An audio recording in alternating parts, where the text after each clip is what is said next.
Ready to ditch the basic Discord and unlock a world of custom emojis and bigger file uploads, all using the Google Play gift card you've been hoarding? First things first, make sure that Google Play gift card is redeemed into your Google Play account if you haven't already. Open the Google Play Store app on your Android device. Tap your profile icon in the top right corner of the screen.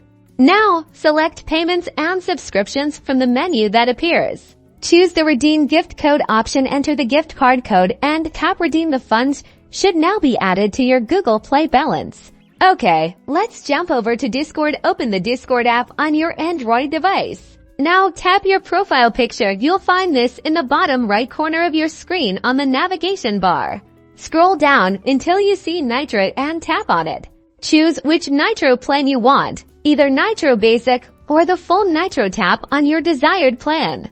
You should now see a Google Play purchase window pop up. Confirm the purchase, making sure it uses the Google Play balance you redeemed earlier. And that's it. You've successfully subscribed to Discord Nitro using your Google Play gift card. Enjoy all those awesome perks, like custom emojis, profile customization, and increased upload limits.